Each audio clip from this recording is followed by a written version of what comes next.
हाँ तो बेटा कल हम लोगों ने जीन एक्सप्रेशन की बात की थी और जीन एक्सप्रेशन में हमने ये बताया था आपको बेटा कि जीन एक्सप्रेशन का मतलब है कि जो डीएनए होता है, डीएनए अपने आप को एक्सप्रेस कर रहा है। किस लिए एक्सप्रेस कर रहा है? प्रोटीन के फॉर्मेशन में अपने आप को एक्सप्रेस कर रहा है, प्रोटीन के निर्माण के लिए, प्रोटीन के फॉर्मेशन के लिए वो अपने आप को एक्सप्रेस कर रहा है। उसके एक्सप्रेस होने के कुछ स्टेप हैं। डीएनए यानी कि जीन जब अपने आप को एक्सप्रेस करता है तो स्टेप होते हैं। जीन अपने आप को जब एक्सप्रेस करता है तो क्या स्टेप होते हैं? हमने बात की थी कल, हमने बात की थी बेटा पिछले लेक्चर में क्या होते हैं स्टेप्स जीन को एक्सप्रेस करने के लिए। पहला स्टेप होता है ट्रांसक्रिप्शन। पहला स्टेप होता है जीन एक्सप्रेशन का ट्रांसक्रिप्शन, जिसमें कि डीएनए से एमआरएनए बनता है। दूसरा स्टेप क्या होता है बेटा? ट्रांसलेशन। दूसरा स्टेप ट्रांसलेशन होता है, जिसमें कि एमआरएनए क्या बनाता है बेटा? प्रोटीन बनाता है। तो जीन एक्सप्रेशन का मतलब है कि जीन का अपने आप को एक्सप्रेस करना, यानी कि डीएनए की इंफॉर्मेशन एमआरएनए के रूप में आना, डीएनए की इंफॉर्मेशन एमआरएनए के रूप में आना और एमआरएनए का प्रोटीन को बनाना, ये प्रोसेस कहलाता है जीन एक्सप्रेशन। यानी जीन ने अपने आप को एक्सप्रेस किया, जीन ने अपने आप को शो किया। ठीक है, तो हमने जीन एक्सप्रेशन की बात की थी बेटा। फिर हमने जीन एक्सप्रेशन में ओपेरन की बात की थी। ओपेरन हमने क्या बताया था कि ओपेरन का मतलब क्या है? ओपेरन का मतलब है group of genes. Group of genes, operon का मतलब है ग्रुप ऑफ जीन्स जो कि एक साथ काम करते हैं, जो कि एक साथ काम करते हैं। ओपेरन का मतलब होता है जीन्स का ग्रुप जो कि एक साथ, यानी जीन्स है वो एक साथ काम करेंगे। जैसे कि हमने कहा था कि जो बैक्टीरिया होता है, बैक्टीरिया के अंदर केवल एक ही डीएनए होता है बेटा, ये है ना, ये एक ही डीएनए है। ये डीएनए जो होता है ये कई प्रकार के प्रोटीन बनाता है। यही एक डीएनए कई प्रकार के प्रोटीन बनाता है। ये डीएनए कई प्रकार के प्रोटीन बनाता है, इसलिए बैक्टीरिया का डीएनए पॉलीसिस्ट्रोनिक कहा जाता है। पॉलीसिस्ट्रोनिक कहा जाता है। जबकि अगर हम यूकैरियोट की बात करें, जैसे कि ह्यूमन बीइंग की बात करें बेटा, तो ह्यूमन बीइंग के अंदर तो 2.2 मीटर का डीएनए होता है ना, 2.2 मीटर का डीएनए होता है। तो इतना बड़ा डीएनए केवल एक डीएनए का सेगमेंट कई सारे प्रोटीन नहीं बना पाता, उसके कई सारे टुकड़े होते हैं जो कि अलग अलग एमआरएनए के रूप में आ जाते हैं। यानी कि एक डीएनए से कई सारे एमआरएनए बनते हैं, एक डीएनए से कई सारे एमआरएनए बनते हैं और ये सारे अलग अलग एमआरएनए अपने अपने अलग अलग प्रोटीन को बनाते हैं। यानी कि हमारी बॉडी के अंदर, यानी कि यूकैरियोटिक सेल के अंदर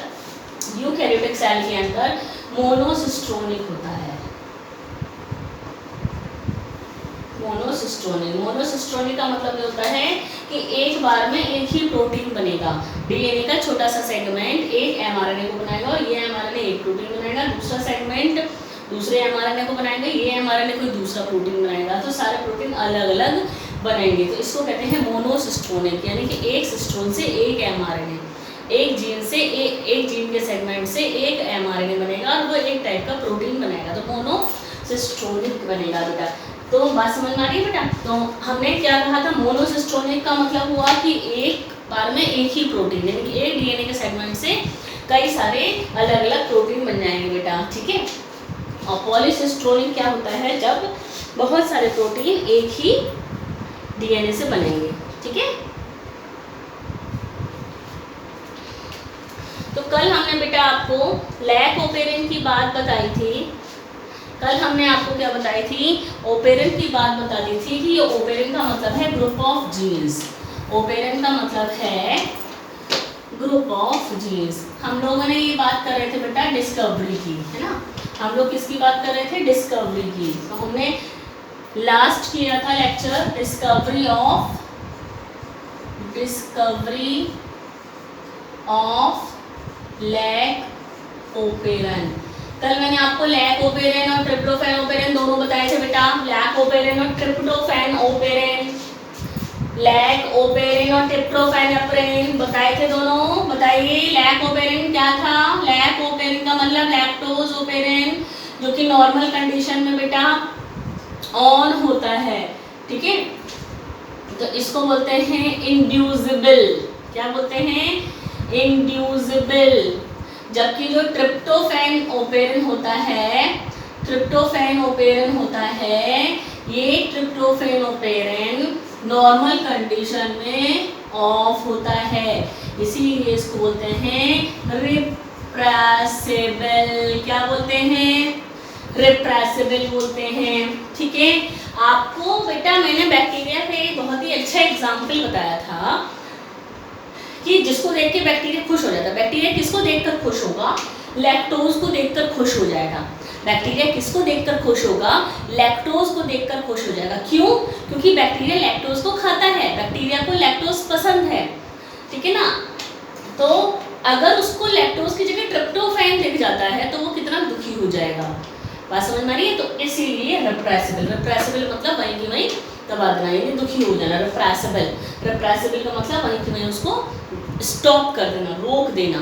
यानी कि बैक्टीरिया को अगर बैक्टीरिया जैसे हम लोगों के साथ होता है बेटा, अगर हम लोगों को कभी कभी ऐसा होता है कि आप सोकर उठे, ठीक है ना, आप सोकर उठे, आपको सोकर उठते किसी ऐसे आदमी की शक्ल दिखाई दे गई जो कि आपको पसंद नहीं है, तो आप कितना दुखी हो जाओगे। रिप्रेसिबल क्या है वो? रिप्रेसिबल, रिप्रेस हो यानी आपके अंदर की खुशी दब गई, आपके अंदर की खुशी रुक गई, रिप्रेसिबल, ठीक है ना। लेकिन आपको अगर सपोज ऐसा होता है कि हमें सुबह उठते ही कभी कभी किसी ऐसे की शक्ल दिख जाती है जो हमें बहुत पसंद है, हम एकदम से खुश हो जाते हैं, हम एकदम से खुश हो गए, यानी कि हमारे अंदर खुशी आ गई। इंड्यूसिबल, सेम ऐसा ही आप उसको, ये मैंने याद करने के लिए, याद रखने के लिए बताया है, रिप्रेसिबल और इंड्यूसिबल। कि आपको क्या ध्यान रखना है कि बैक्टीरिया को क्या पसंद है? लैक्टोज पसंद है ना। वैसे तो आपको मैंने कल बताया था कि बैक्टीरिया को पसंद तो ग्लूकोज ही है। बैक्टीरिया खाता क्या है? ग्लूकोज खाता है। लेकिन जब ग्लूकोज नहीं होता, पहला चांस होता है बैक्टीरिया के लिए ग्लूकोज, पहला चांस होता है बेटा बैक्टीरिया के लिए ग्लूकोज। जैसे कल मैंने इस तरीके का एग्जाम्पल बताया था कि ये बैक्टीरिया है, ये बैक्टीरिया है, हमने कहा ये ई कोलाई बैक्टीरिया है, सिंपल बैक्टीरिया में होता है, ये सिंपल बैक्टीरिया में होता है। मैं इसको अभी और बताऊंगी आपको। ये बैक्टीरिया है, इस बैक्टीरिया का पहला चांस का मतलब कि इसके लिए पहला चांस तो ग्लूकोज है, यानी खाता तो ये ग्लूकोज ही है, खाता तो ये ग्लूकोज है। लेकिन अगर इसके आसपास ग्लूकोज नहीं है तो ये क्या खाएगा? तो ये लैक्टोज को देखेगा। अगर मैंने बताया था कि दूर से उसको लैक्टोज दिखाई देगा। ये बैक्टीरिया है जिसके चारों तरफ अगर ग्लूकोज है तो ये बहुत ही ज़्यादा खुश है। लेकिन अगर इस बैक्टीरिया की चारों तरफ ग्लूकोज नहीं है तो ये दुखी हो जाएगा। लेकिन दूर से इसको दिखाई दे गया क्या? लैक्टोज, तो ये थोड़ा खुश हुआ। क्यों? क्योंकि ये लैक्टोज को, क्योंकि ये बैक्टीरिया लैक्टोज को ग्लूकोज में, क्योंकि ये बैक्टीरिया लैक्टोज को ग्लूकोज में और गैलेक्टोज में कन्वर्ट कर सकता है। बात समझ में आ रही है? तो सेकंड चांस हो गया लैक्टोज, सेकंड चांस हो गया क्या बेटा? लैक्टोज। तो हमने कहा इस बैक्टीरिया को पसंद तो है ग्लूकोज, तो ग्लूकोज इसको चारों तरफ दिख गया तो ये बहुत ही हैप्पी, बहुत खुश, ठीक है। लेकिन अगर इस बैक्टीरिया को अपने चारों तरफ ग्लूकोज नहीं दिख रहा है, इसको ट्रिप्टोफैन दिख गया तो ये बहुत दुखी हो गया। क्यों? क्योंकि इसको ट्रिप्टोफैन चाहिए ही नहीं, क्योंकि ट्रिप्टोफैन को नहीं खाता, तो ये बहुत दुखी हो गया। दुखी हो गया का मतलब ये है कि दुखी हो गया का मतलब ये नहीं मर जाएगा। दुखी हो गया का मतलब ये है कि इसको खाने के लिए नहीं मिलेगा, यानी कि जिस चीज़ को ये खाना चाहता है उस चीज़ के डाइजेशन के लिए इसके अंदर एंजाइम नहीं बनेंगे। बात समझनी है सिर्फ ये। दूसरी चीज़ ये कि जब इसके आसपास ग्लूकोज नहीं है लेकिन लैक्टोज है, तो लैक्टोज के डाइजेशन का, लैक्टोज का डाइजेशन करेगा ये। क्यों? क्योंकि ये लैक्टोज नहीं खाता, ये खाता है ग्लूकोज। ये बैक्टीरिया खाता है क्या? ग्लूकोज खाता है। तो इसको लैक्टोज देगा तो भी ये खुश हुआ। क्यों खुश हो गया? क्योंकि चलो ठीक है ग्लूकोज नहीं है लेकिन लैक्टोज तो है, तो ये लैक्टोज को तो डाइजेस्ट करना जानता है, ये लैक्टोज के लिए एंजाइम बनाता है अपने अंदर। बात समझ में आ रही है? लैक्टोज को देखकर ये बैक्टीरिया खुश क्यों हुआ? क्योंकि ये बैक्टीरिया को लैक्टोज को ग्लूकोज में कन्वर्ट करना आता है। बात ये है बस, ठीक है। इस बैक्टीरिया को लैक्टोज को ग्लूकोज में कन्वर्ट करना आता है, तो इसने सोचा कि चलो ठीक है लैक्टोज मिल गया तो अब तो मैं इसको ग्लूकोज में चेंज कर लूँगा। कैसे कर लेगा बेटा, लैक्टोज का डाइजेशन कर देता है।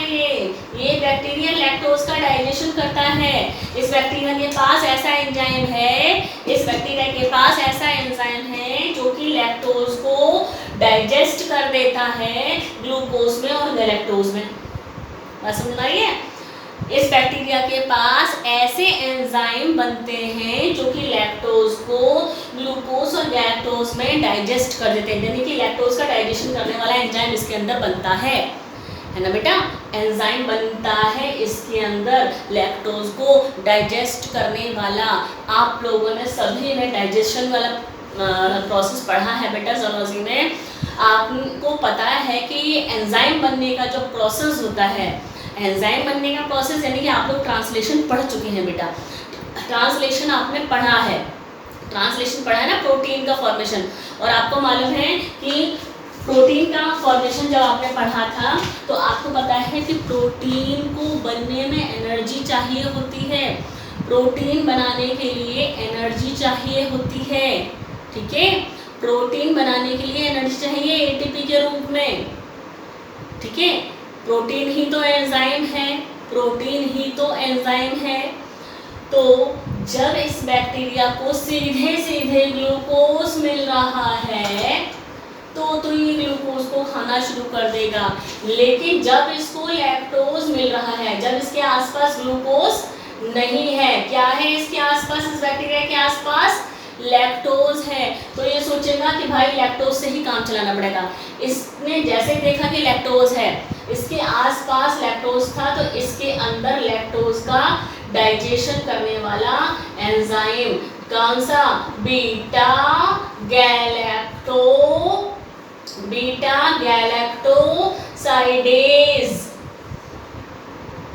ठीक है? बीटा गैलेक्टोसाइडेज एंजाइम बनना शुरू हो गया। जैसे ही इस बैक्टीरिया को अपने आसपास लैक्टोज दिखा तो इसने बीटा गैलेक्टोसाइडेज एंजाइम को बनाना शुरू कर दिया। यानी इस बैक्टीरिया का जो डीएनए था उसने फटाफट एमआरएनए बनाया और उस एमआरएनए से फटाफट से उसने बीटा गैलेक्टोसाइडेज एंजाइम बना दिया।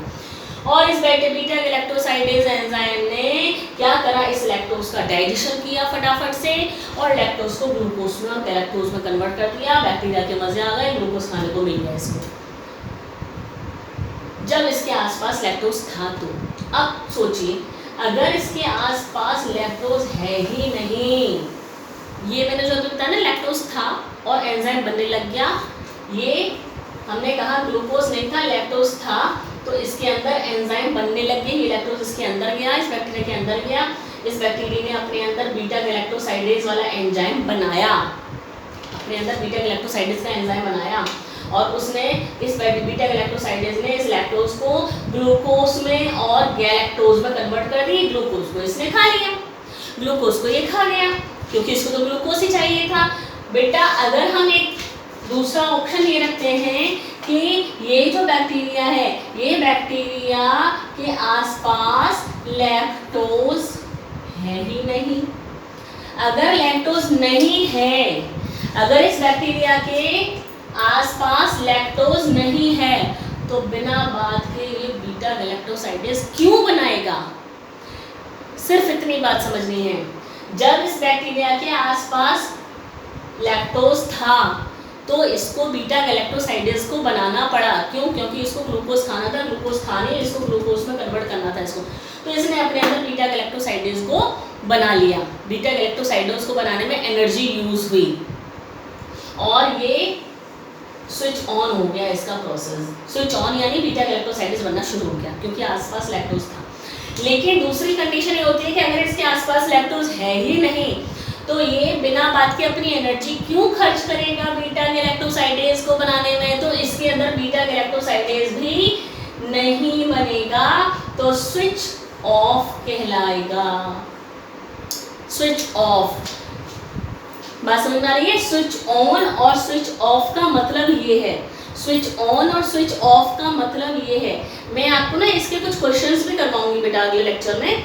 मैं आपको इससे रिलेटेड लैक ओपेरेंस से या जीन एक्सप्रेशन से रिलेटेड कुछ क्वेश्चंस भी करवाऊंगी अब आगे इस लेक्चर के बाद में, ठीक है ना। नेक्स्ट लेक्चर में इससे रिलेटेड क्वेश्चन जो रिसेंटली आए हैं वो मैं आपको करवाऊंगी नेक्स्ट लेक्चर में ज़रूर, ठीक है। तो बेटा हमको यहाँ याद ये रखना है, पहली चीज़ तो देखिए आपको बेटा, पहली चीज़ तो ये समझ लीजिए स्विच ऑन और ऑफ का मतलब क्या है। स्विच ऑन और ऑफ का मतलब ये है कि हमारी बॉडी में जो एंजाइम बन रहे हैं, जैसे कि आपको मालूम है कि जैसे कि पहले के जो आदि मानव टाइप के लोग होते थे ना, वो लोग क्या करते थे, घास फूस को खाते थे। घास फूस को खाते थे तो उनके अंदर सेलुलोज का डाइजेशन करने वाला एंजाइम बनता था। सेलुलोज का डाइजेशन करने वाला एंजाइम बनता था क्योंकि सेलुलोज को खाते थे, क्योंकि सेलुलोज प्लांट की सेलुलोज की बनी होती, तो प्लांट को खाते थे तो सेलुलोज का डाइजेशन करने वाला एंजाइम चाहिए था। तो जब हम लोग सेलुलोज को खाते थे तो सेलुलोज का डाइजेशन करने वाला एंजाइम हमारे अंदर बनता था, क्योंकि हमें सेलुलोज का डाइजेशन करना था। लेकिन जब सेलुलोज को खाना बंद कर दिया, जब सेलुलोज को खाना बंद कर दिया तो हमारे अंदर अब सेलुलोज को डाइजेस्ट करने वाला एंजाइम नहीं बनता। हमारे अंदर अब सेलुलोज को डाइजेशन करने वाला, सेलुलोज का डाइजेशन करने वाला एंजाइम नहीं बनता, यानी अब हो गया स्विच ऑफ हमारे अंदर। समझ आ रही है, सेलुलोज का डाइजेशन करने वाला एंजाइम नहीं बन रहा। क्यों? क्योंकि हम सेलुलोज को खाते ही नहीं हैं। जब सेलुलोज खाते थे तब सेलुलोज का डाइजेशन करने वाला एंजाइम बनता था, that is on condition. Same cheese bacteria के साथ भी है बेटा। ये ई कोलाई बैक्टीरिया, लैक्टोज जब इसके आसपास होता है तो स्विच ऑन होता है, जब लैक्टोज इसके आसपास नहीं होता है तो स्विच ऑफ होता है। क्यों होता है ये याद रखना, बिना बात के जब इसके आसपास लैक्टोज है ही नहीं तो लैक्टोज का डाइजेशन करने वाला ये बीटा गैलेक्टोसाइडेज एंजाइम ये क्यों बनाएगा, इतनी एनर्जी क्यों खर्च करेगा अपनी, नहीं करेगा, स्विच ऑफ। लेकिन जब इसके आसपास लैक्टोज है तो इसको बीटा गैलेक्टोसाइडेज को बनाना पड़ेगा। क्यों? क्योंकि तभी तो ये बीटा गैलेक्टोसाइडेज ग्लूकोज और गैलेक्टोज में चेंज होगा। लैक्टोज जो है ग्लूकोज और गैलेक्टोज में चेंज होगा तभी तो इसको बीटा गैलेक्टोसाइडेज को तब बनाना पड़ेगा। तो स्विच ऑन, पहली चीज आपको यहाँ से यही समझनी है, स्विच ऑन और ऑफ का मतलब क्या है। पहली चीज आपको बेटा यही समझनी है, स्विच ऑन और ऑफ का मतलब क्या है। बिल्कुल अच्छे से समझ लीजिए, स्विच ऑन ऑफ का मतलब क्या है। एंजाइम बनेगा तो स्विच ऑन, नहीं बनेगा स्विच ऑफ। क्यों नहीं बनेगा ये आपको बताया मैंने, ठीक है। तो हम लोग डिस्कवरी की बात कर रहे थे बेटा। हमने कहा था कि जो डिस्कवरी की थी वो ई कोलाई बैक्टीरिया में की थी, जैकोब और मोनार्ड ने। हमने बताया था कि जो डिस्कवरी की थी वो फ्रांकोइस, जैकोब और किसने की थी, मोनार्ड ने की थी। किसने की थी इसकी डिस्कवरी, लैकोबेरन की डिस्कवरी की थी जैकोब और मोनार्ड। फ्रैंकोइस जैकोब और मोनार्ड ने की थी, ठीक है। 1961 में, कब की थी बेटा, 1961 में की थी, ठीक है।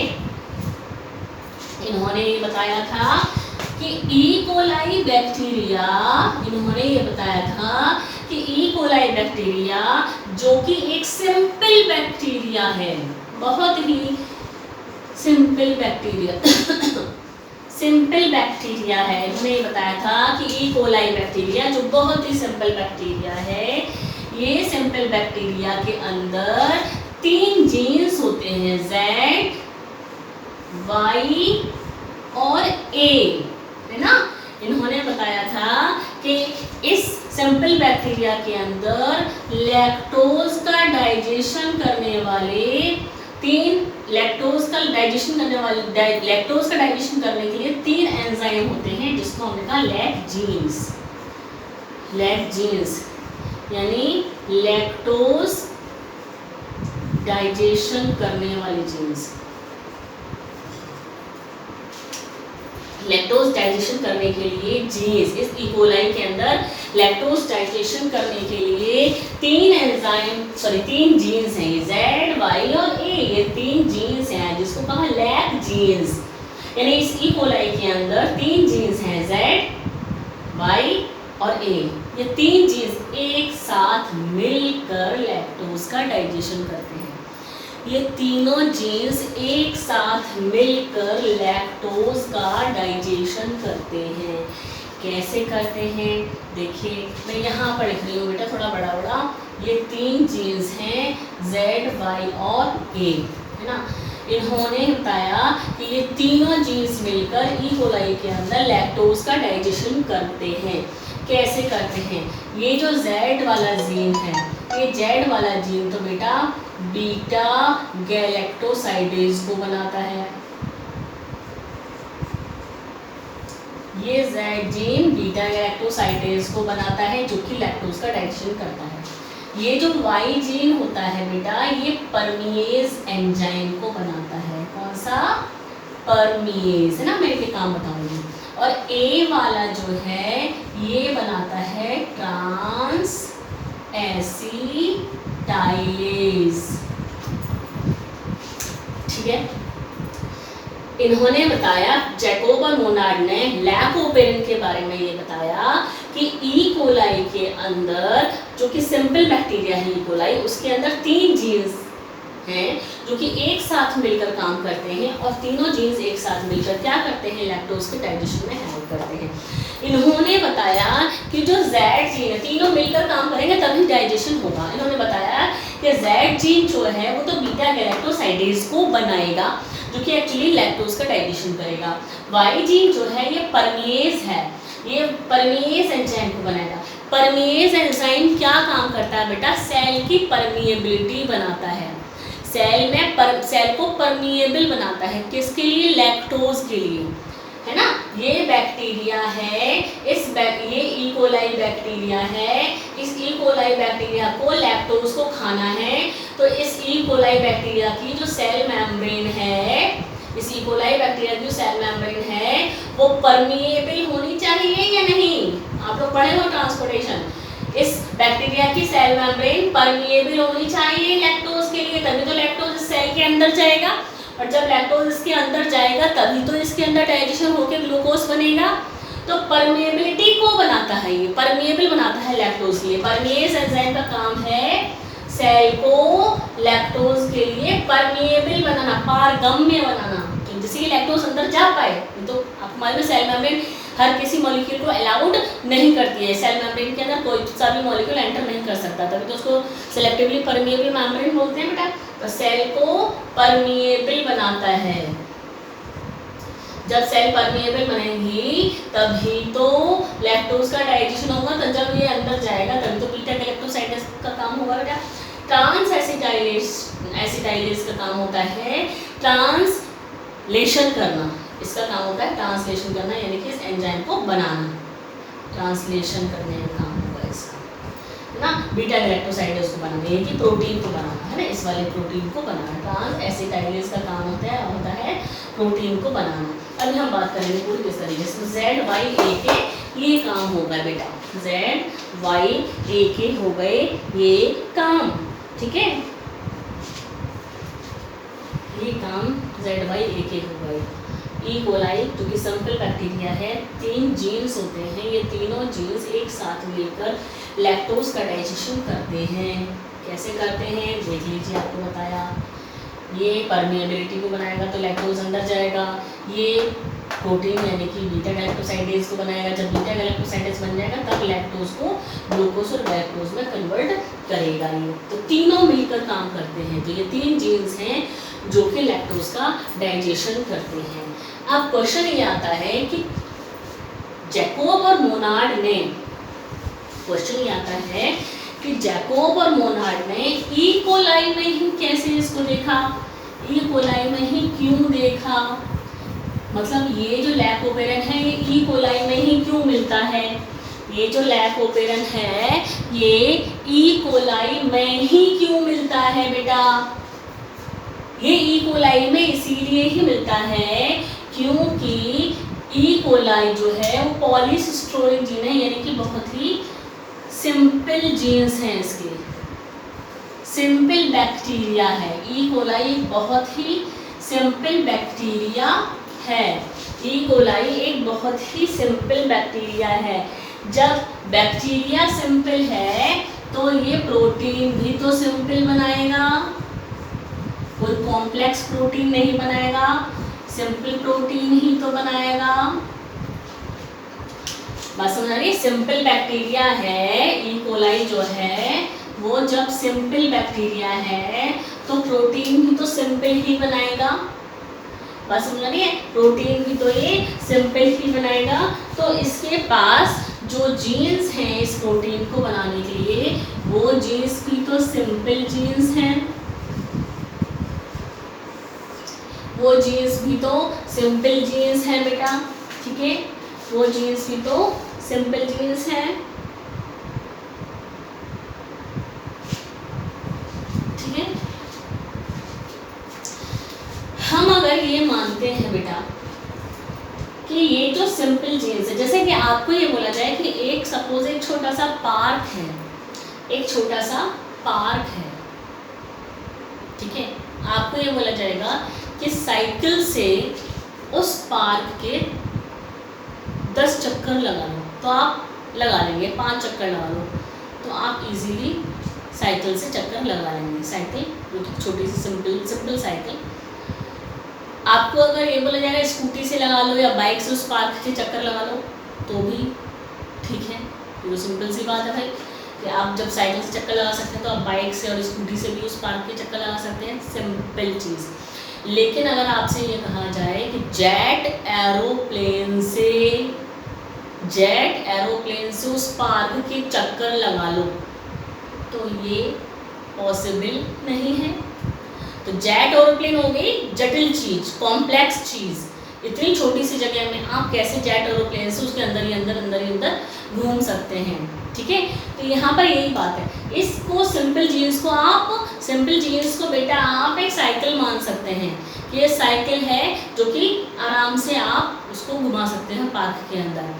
और जितने भी यूकैरियोटिक सेल्स होती हैं उन यूकैरियोटिक सेल्स के अंदर इतना कॉम्प्लेक्स सिस्टम है, डीएनए मालूम है आपको, जीन्स कितने सारे हैं, यूकैरियोटिक सेल के अंदर कितने सारे जीन्स हैं, 2.2 मीटर लंबा डीएनए है, कितने सारे जीन्स हैं, कितने तरीके के प्रोटीन बनते हैं, कितने जटिल प्रोटीन बनते हैं, मालूम है आपको, पढ़े हो आप बेटा, इंसुलिन बन रहा है, हीमोग्लोबिन बन रहा है, कितने तरीके के प्रोटीन्स बनते हैं, कितना कॉम्प्लेक्स, कितना जटिल सिस्टम है यूकैरियोटिक सेल के अंदर।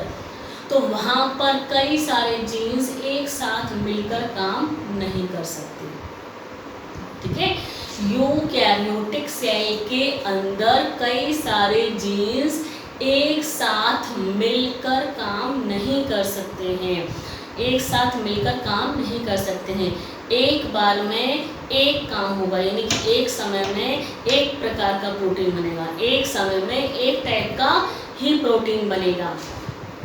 लेकिन इसमें आप देखिए एक समय में ये 3 प्रकार के प्रोटीन बन रहे हैं, बात समझ नहीं है बेटा आपको, सिंपल जीन्स हैं ये, बैक्टीरिया बहुत ही सिंपल है, सिर्फ उसके अंदर डीएनए का एक सेगमेंट है, सिर्फ डीएनए का एक टुकड़ा है, मालूम है आपको, कोई क्रोमोसोम नहीं है, कोई हिस्टोन प्रोटीन नहीं है, सिर्फ डीएनए है।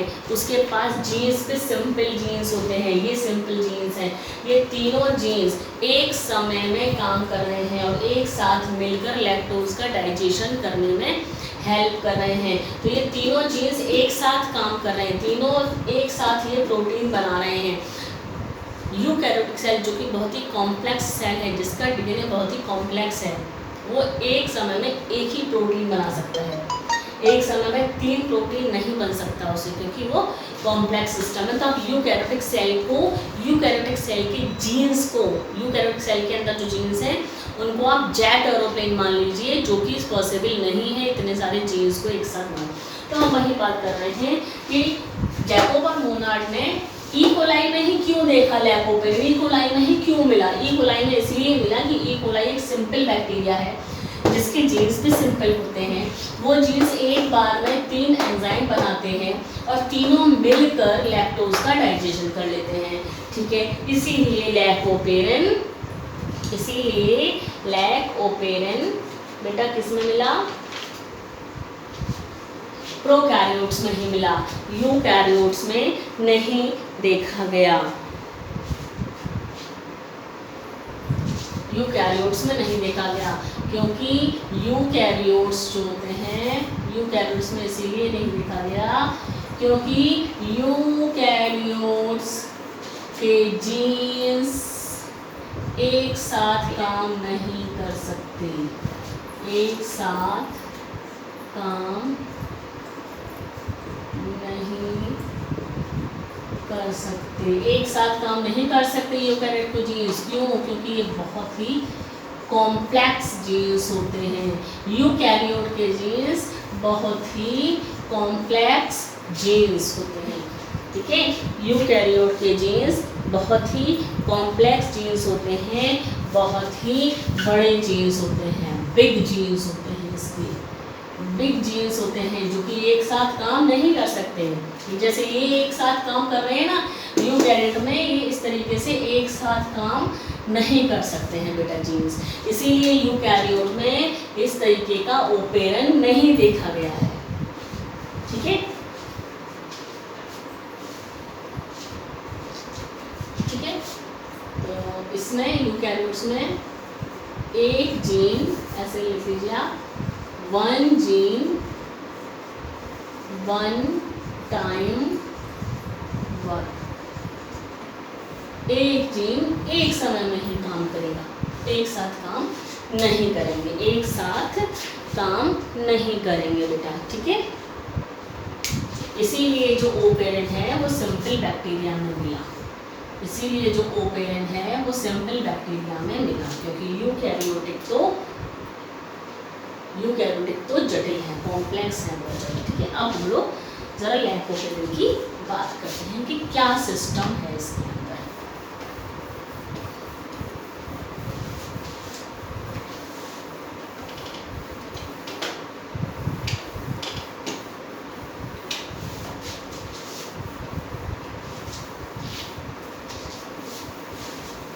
मैं आपको कई क्वेश्चन करवाऊंगी बेटा लैकोपेरन के, ठीक है। लैकोपेरन के क्वेश्चंस करेंगे कल हम।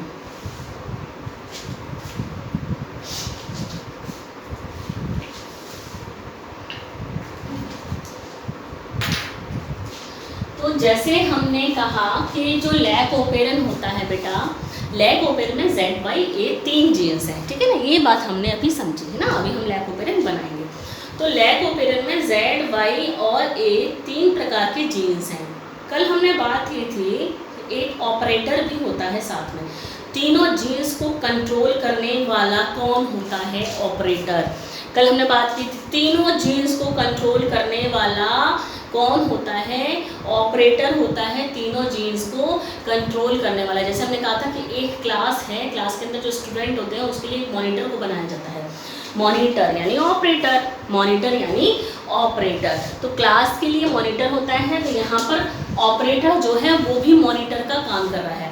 ऑपरेटर क्या कर रहा है? मॉनिटर का काम कर रहा है। किसको मॉनिटर कर रहा है? वो किसको देख रहा है? वो ZYA जीन को कंट्रोल कर रहा है, ठीक है।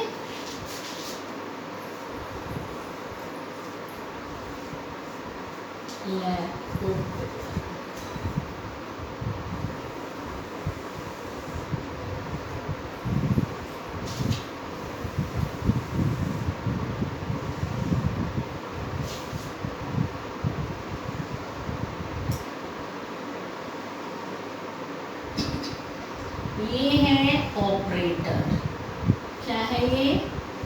ऑपरेटर। लैक ओपेरन हम जी सुनाएंगे। ये लैक ओपेरन में ये होता है बेटा, ये ऑपरेटर है, ये है प्रमोटर। क्या है ये? प्रमोटर। ये P फॉर प्रमोटर, तो इधर लिख देते हैं हम इसको।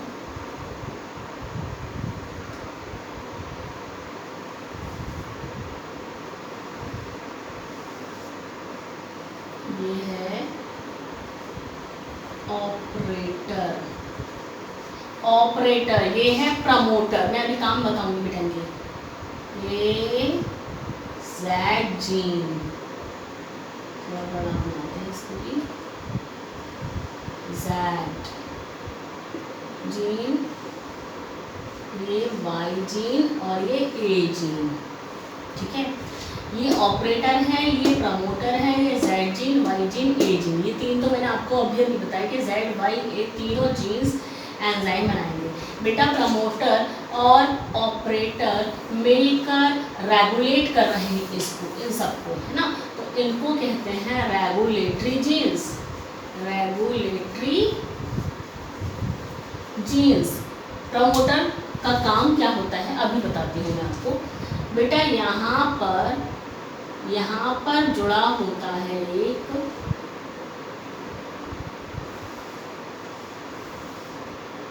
आई जीन। कौन सा जीन? आई जीन जुड़ा रहता है यहाँ पर।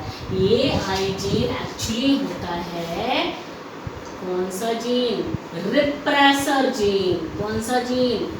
Repressor gene. इस रिप्रेसर जीन का अपना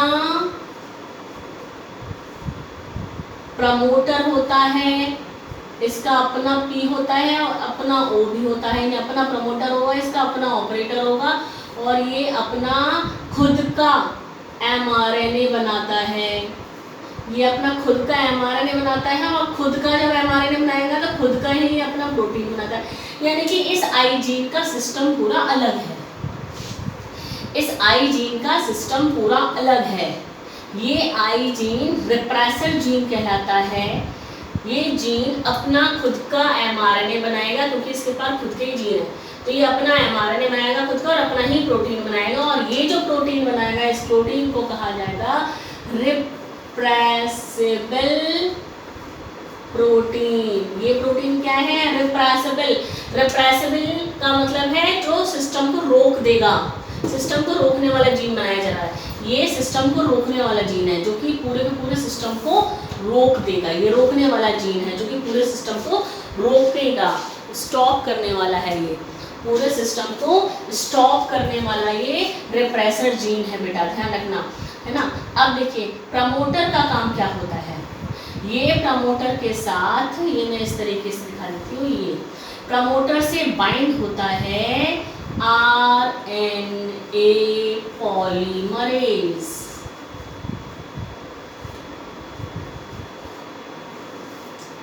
प्रमोटर से बाइंड होता है, बाइंड करता है, आरएनए पॉलीमरेज को बाइंड करता है। प्रमोटर पर आरएनए पॉलीमरेज बाइंड होता है। आरएनए पॉलीमरेज का काम क्या होता है? आरएनए को बनाना। आरएनए पॉलीमरेज एंजाइम का काम होता है आरएनए का फॉर्मेशन करना, एमआरएनए का फॉर्मेशन करना। तो पी साइट पर एमआरएनए बाइंड होता है। ऑपरेटर जो है ये पूरे सारे जीन्स को कंट्रोल करता है। ऑपरेटर का काम होता है सारे के सारे जीन्स को कंट्रोल करना, ठीक है। ऑपरेटर का काम होगा सारे जीन्स को कंट्रोल करना।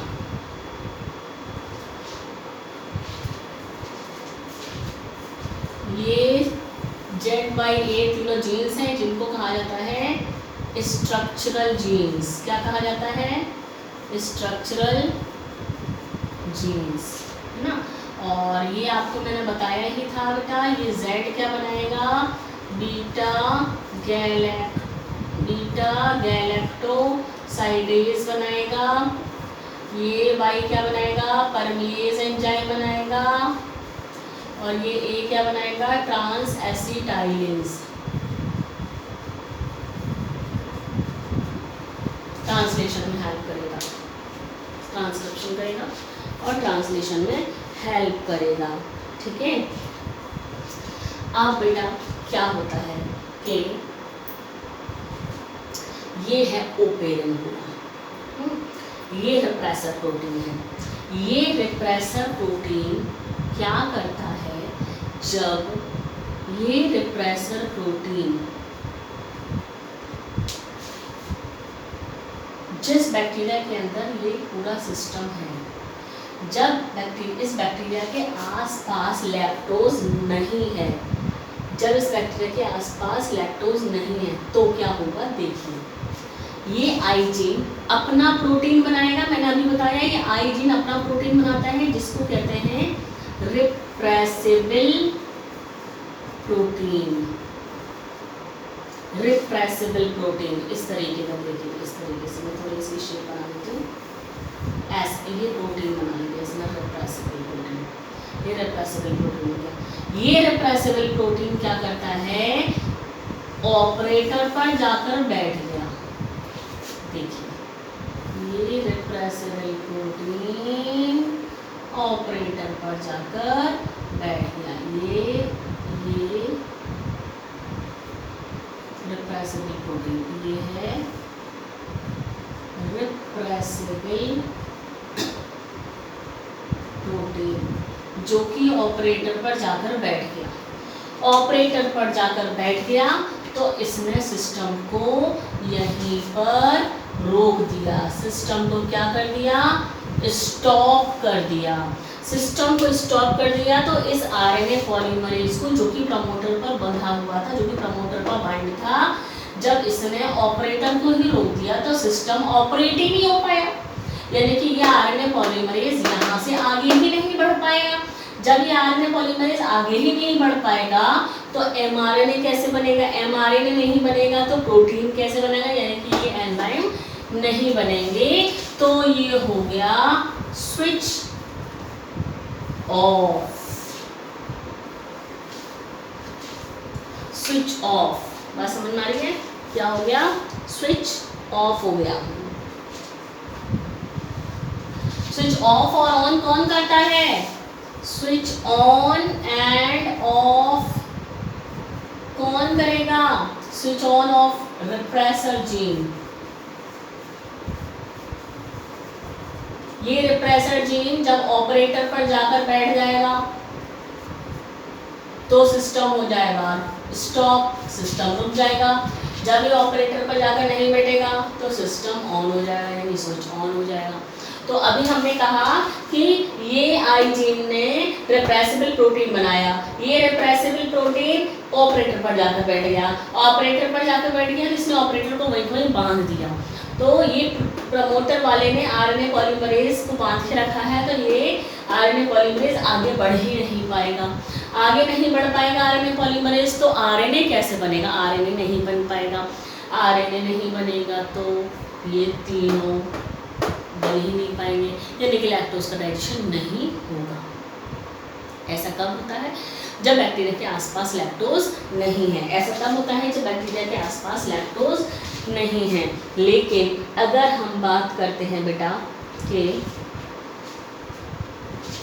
बैक्टीरिया के आसपास लैक्टोज है, ठीक है, लैक्टोज है।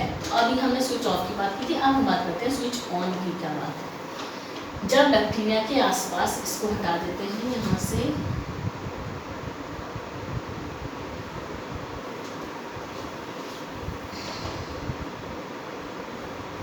अभी हमने स्विच ऑन ऑफ की बात की बेटा।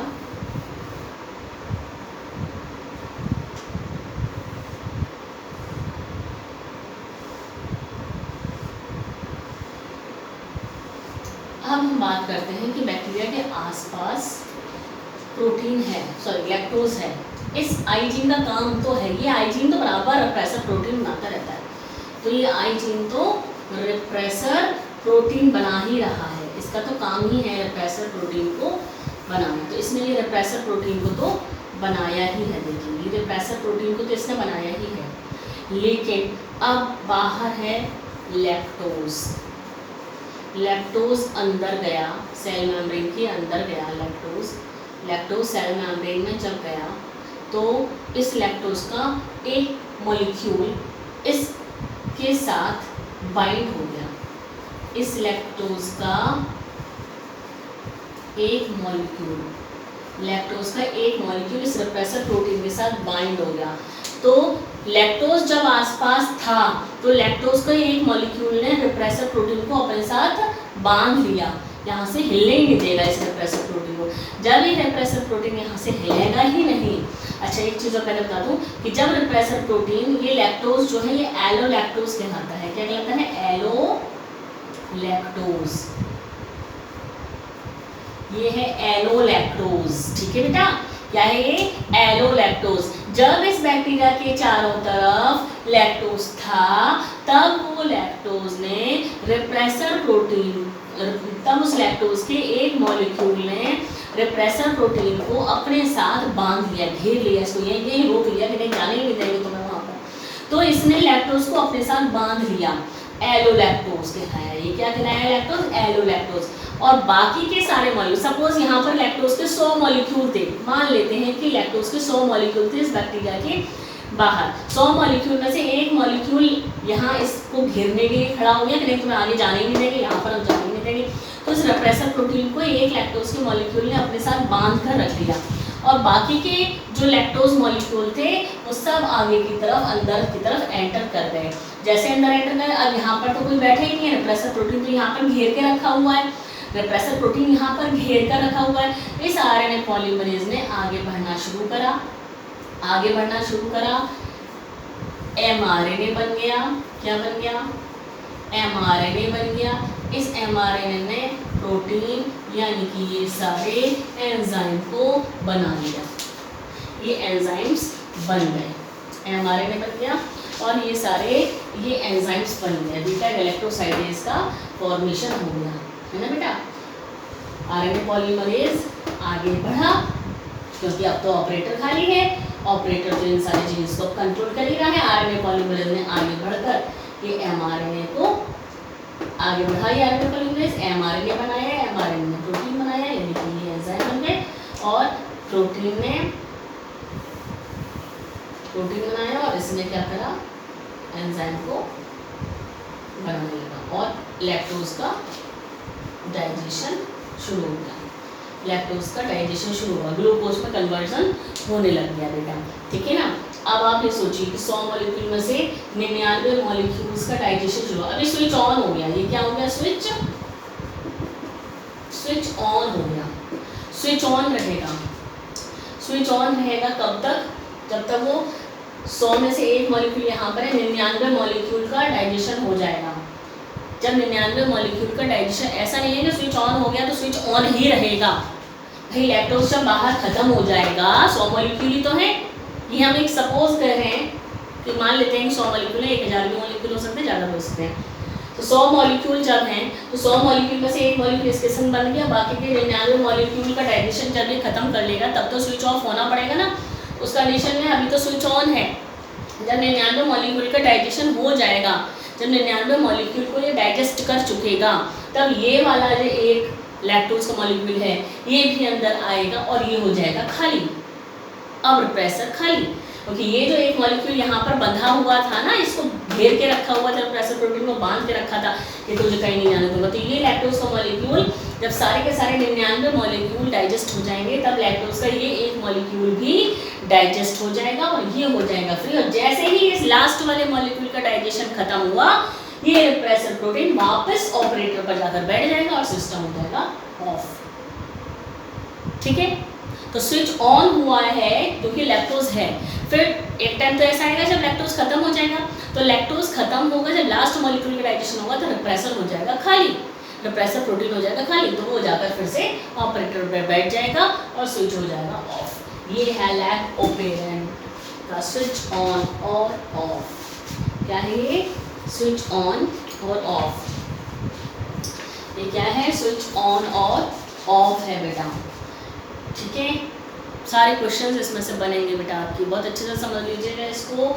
यही सारा प्रोसेस है, यही सारा कॉन्सेप्ट है, ठीक है। आपको मैं एक बार एनसीईआरटी भी और बता दूंगी क्या लिखा हुआ है एनसीईआरटी के अंदर, ये तो आप एनसीईआरटी खुद से भी पढ़ेंगे तो आपको पूरा समझ में आएगा बेटा एनसीईआरटी का। सिर्फ इसके कॉन्सेप्ट को समझ लीजिए कि स्विच ऑन ऑफ का मतलब है क्या, रेप्रेसर प्रोटीन क्या है, ऑपरेटर क्या है, प्रमोटर क्या है, ये आपको ध्यान रखना है बस, ठीक है। हम इससे रिलेटेड जो क्वेश्चंस आए हैं बेटा लास्ट ईयर्स में, वो इससे रिलेटेड क्वेश्चंस हम करेंगे नेक्स्ट लेक्चर में। तो जीन एक्सप्रेशन या लैक ओपेरेंट से रिलेटेड जो क्वेश्चन आए हैं वो हम करेंगे नेक्स्ट लेक्चर में, ठीक है।